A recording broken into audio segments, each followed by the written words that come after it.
Tu me manques beaucoup. Dans cette vidéo, je vais vous parler du verbe manquer à quelqu'un.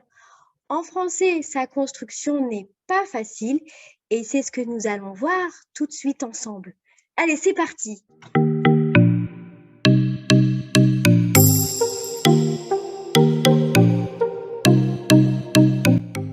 Quand on ressent l'absence d'une personne, d'un animal de compagnie, d'une chose ou d'un pays, on utilise le verbe manquer à quelqu'un.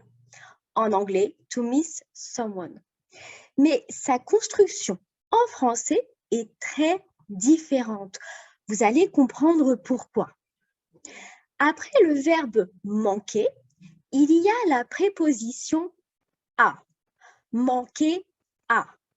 Ce qui veut dire que nous allons utiliser un complément indirect après le verbe manquer. En français, le sujet du verbe manquer est la personne absente. C'est le contraire de l'anglais et de l'espagnol. Regardez cet exemple. En anglais, I miss my dog. En espagnol, echo de menos a mi perro. En français, mon chien me manque. Là, on voit bien que mon chien devient sujet. Ce qui me manque devient le sujet de la phrase en français. Voici la construction du verbe manquer. On va prendre la personne, l'animal ou la chose absente, plus le pronom complément, plus le verbe manquer. Avec le verbe manquer, nous allons utiliser les pronoms compléments indirects. Les voici. Me, te, lui, nous, vous, leur. Voyons maintenant comment on conjugue ce verbe aux différents temps. Il nous manque au présent. Il nous manque. Il nous a manqué, passé composé. Il nous a manqué. Il nous manquait, à l'imparfait. Il nous manquait. Il va nous manquer, au futur proche. Il va nous manquer. Il nous manquera, au futur simple. Il nous manquera. Il nous manquerait, au conditionnel. Il nous manquerait. Voyons maintenant deux exemples à la forme négative. Il ne nous manque pas, au passé composé à la forme négative. Il ne nous a pas manqué. Regardez bien l'ordre des mots. Et maintenant, à vous. Comment traduiriez-vous en français? They miss me. Vous avez trouvé? Me devient sujet. On utilisera je. Je leur manque. Et oui, en français, cela fera je leur manque. I miss you.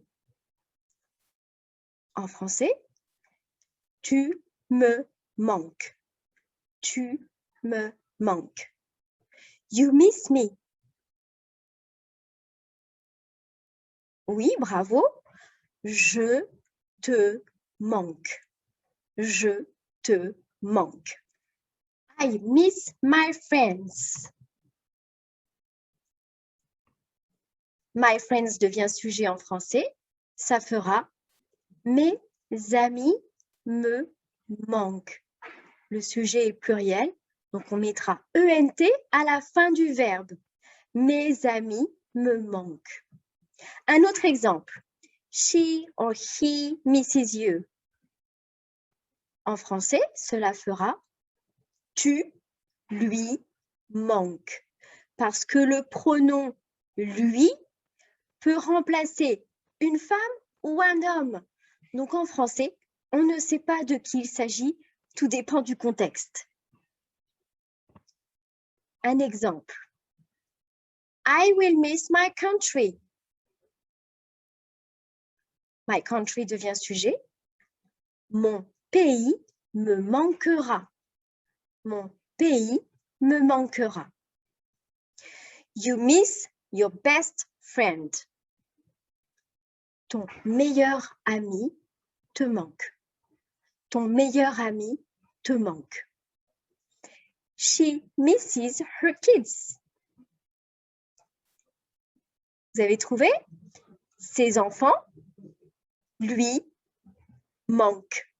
Ses enfants lui manquent. I missed summer holidays in the south of France. Les vacances d'été dans le sud de la France me manquent. Autre exemple, she's sad. She really misses him. Elle est triste. Il lui manque vraiment. Elle est triste. Il lui manque vraiment. They will miss you when you are gone. Essayez de traduire cette phrase en français. Vous leur manquerez quand vous serez partis. Et oui, vous leur manquerez quand vous serez partis. Pas facile. Ça demande une petite gymnastique parce qu'il faut penser un petit peu à inverser les mots. Alors, à l'oral, il y a une petite variation avec ça. Regardez cet exemple. Ça te manque? On l'utilisera beaucoup à l'oral. Ça te manque? You miss that? Dans un cadre informel. Ou alors on dira ça m'a manqué. I missed that. Ça m'a manqué. Un autre exemple.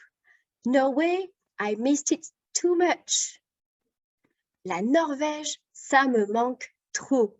La Norvège, ça me manque trop.